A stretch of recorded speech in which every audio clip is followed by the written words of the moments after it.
Em nome do Pai, do Filho e do Espírito Santo. Amém. Leitura da primeira carta de São João. Caríssimos, quem é mentiroso senão aquele que nega que Jesus é o Cristo? O anticristo é aquele que nega o Pai e o Filho. Todo aquele que nega o Filho também não possui o Pai. Quem confessa o Filho possui também o Pai. Permaneça dentro de vós aquilo que ouvistes desde o princípio.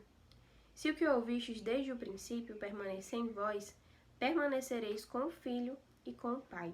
E esta é a promessa que ele nos fez, a vida eterna. Escrevo isto a respeito dos que procuram desencaminhar-vos.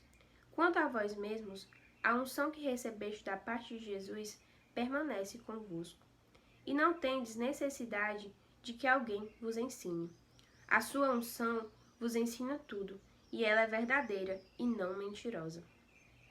Por isso, conforme a unção de Jesus vos ensinou, permanecei nele. Então, agora, filhinhos, permanecei nele. Assim, poderemos ter plena confiança quando ele se manifestar, e não seremos vergonhosamente afastados dele quando da sua vinda. Palavra do Senhor, graças a Deus. A leitura ela vem nos falar: quem é mentiroso senão aquele que nega que Jesus é o Cristo? Quantas das vezes as pessoas estão negando o Senhor através da sua vida, porque não querem aceitar a verdade de si mesmos, preferem viver na mentira e desta forma estão negando a Jesus. Podem até dizer com lindas palavras, com belas palavras, que o aceitam, que o buscam, mas se vivem em vida de pecado, estão negando. E aqui diz mais: então agora, filhinhos, permanecei nele. Nós precisamos permanecer em Jesus.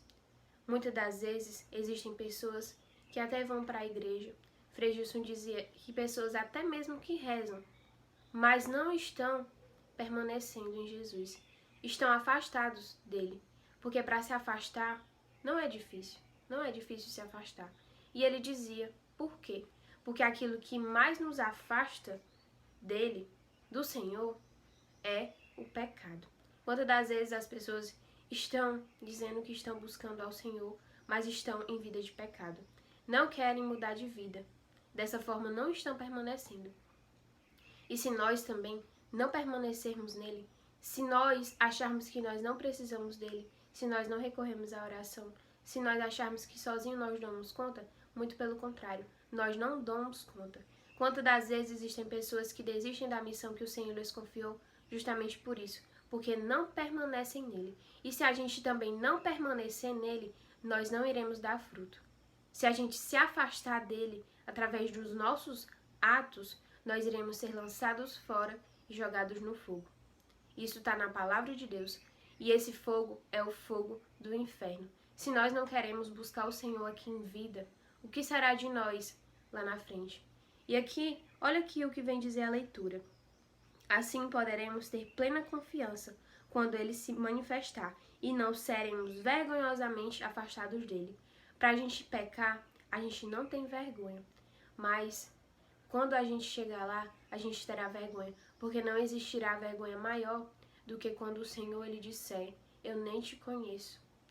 Porque muitas das vezes a gente está aqui na nossa vida negando ele. E como é que ele irá nos conhecer? E aqui diz também, quando da sua vinda. Aquelas pessoas que hoje têm medo da morte, porque talvez estão em vida de pecado, talvez estão vivendo errado. Porque aquele que vive conforme o que o Senhor quer, ele não tem medo da morte, porque ele sabe que depois da morte ele irá se aproximar mais ainda do Senhor. Então que nós possamos permanecer nele e não desistir. E que aqui, como aqui diz, que nós possamos ter plena confiança naquilo que o Senhor ele quer para cada um de nós.